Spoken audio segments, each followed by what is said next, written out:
Etienne. John, I'll turn it over to you. Thank you very much for joining us this afternoon, Travis. We're going to go to questions from the media, and I will introduce them by their name and media outlet. We're going to start with Brendan Gulick from Buckeyes Now. Travis, congratulations on your All-American selection. I'm curious what you learned about yourself and maybe what you guys learned as a team from losing to Notre Dame and kind of how you applied that the next few times out. Well, I mean, we learned so much from that game. Just learned a lot of great things about ourselves. Just the heart that we have, the competitors that we have, the will to fight, and that we are able to overcome things that happen throughout the game. We never got down on ourselves, so we feel like we definitely have that heart of a champion, that it factor, what it takes to just get over the hump. But I feel like it was necessary for us to have that kind of just downfall. It taught us a lot, like you said. We learned a lot, heart of a champion. But, I mean, it just gave us that focus that we needed in order to just push so much harder just basically – we got to basically recalibrate our minds and just get back to who we are. And it was just great to see that everyone on the team had the same mindset that we just have that heart of a champion and will to fight, and we'll just leave it all in mind for each other. We'll now go to David Hood from tigernet.com. All right, Travis, you grew up less than 3 hours from New Orleans, but you're 0-2 in the Superdome. Did you have any thoughts last year? I don't guess you walked out of the stadium even knowing if you would be back for another year, but how special is it to have this chance to once again kind of claim a win, not only in your home state, but in a city that you really love? I mean, it's a great opportunity that I have, and I'm very thankful for it. But, I mean, kind of this last few times, how you said it, 0-2. So I feel like it's just, like at this point, it's kind of tired of talking about what I'm going to do and, like, things that I'm just grateful for. I'm just kind of ready to get to that point and just try to make it right and just ready for the game. We'll now go to Scott Rabelais from the New Orleans Advocate. Along those lines, there's such tight restrictions on fans of the game. How many family and friends are you going to be allowed to have, and maybe how many compared to what you had tickets for the game last year? I have pretty much the same. I got, I think I have close to 20 tickets, so I got quite a bit of family coming. They're going to be able to get to see me play. Senior year is going to be a really great opportunity. Even with like COVID and the pandemic and everything going on, I'm very grateful that they'll be able to get to see me play in the Superdome. We'll now go to Phil Harrison from Buckeyes Wire. Hey, Travis, last year you played, obviously, Ohio State. They were pretty physical against you in the running game. I know you had some big plays in the passing game and opened some things up. This year's team is also pretty strong against the run. Can you just talk a little bit about what you see from Ohio State's defense in the running game that makes it so challenging? Just the type of defense they play, the eight-man front they present every time, just the way that they're structured. They're structured to stop and run. So that definitely presents a challenge within itself. But we just have to focus on ourselves and just come out there with our A game. I mean, just have that mentality that they're not going to let us they're not going to give us the yards. We've got to go out there and just impose our will and win in the trenches. Next up is Josh Needleman from the Charleston Post and Courier. Hey, Travis, I know you guys had bingo night last night. How did that go? And just in general, how weird has this whole bowl week been compared to previous years?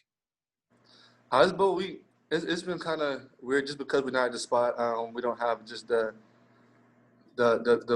whole week that we have together. Just kind of just having fun, just kicking stuff with each other. Bingo night, it was a great experience, a great little night. I'm kind of mad that I didn't win. That's the only downfall was that I didn't have the chance to call bingo. Who won? Well, we had a couple guys. We played about 4 games. I specifically remember. I think it was Joe. He won the blackout game. I wasn't even close to blackout, so I feel like my car was kind of rigged. Next up will be Dan Hope from 11 Warriors. Travis, it seems like the last couple games you guys have really hit your stride as a rushing offense. Just what do you think are the things you guys have been able to do to be at your best event area at the end of the year?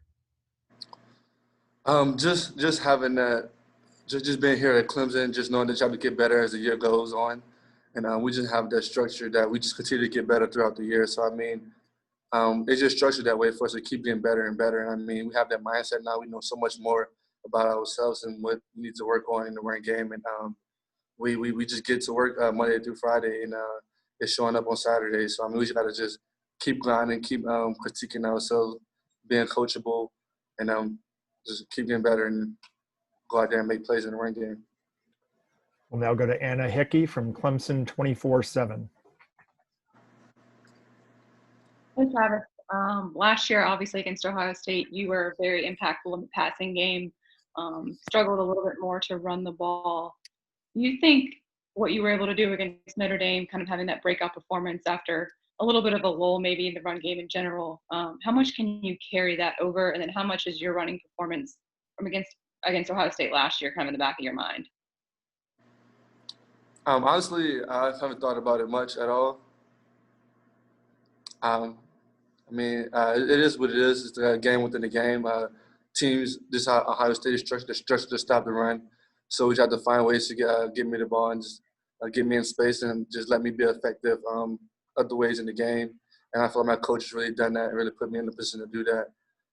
And I feel that going into this game, the offensive line and us, we're just having great chemistry, and we're just hitting our stride at the right time. And I feel like it's going to be on notice for the whole world to see. Now we'll go to David Hale from ESPN. Hey, Travis, first off, bingo is strictly a game of luck. There's no skill involved. They should have gone with, like, Hungry Hungry Hippos. I think you would have killed that. But, you know, I'm on your side here. At what point this year – I know you're always thinking, like, we can be better in the next game than we were in the last. But at what point did the offense feel like, okay, this is what we thought it could be this year. This is sort of feels comfortable and everything's kind of clicking the way we expected it to? For me, I had glimpses of it versus Georgia Tech. Just going out there and seeing it firsthand. I mean, it was kind of amazing just to go out there and just be a part of that game. What the guys done, I think we hung up 72. I think it was kind of crazy. It's kind of like just playing Madden or NCAA again. So I felt like that game just really clicked and kind of gave us that validation that we needed in order to just know that if we stick with it and just keep working hard, that we have an opportunity to be a very great offense. We'll now go to Nathan Baird from cleveland.com.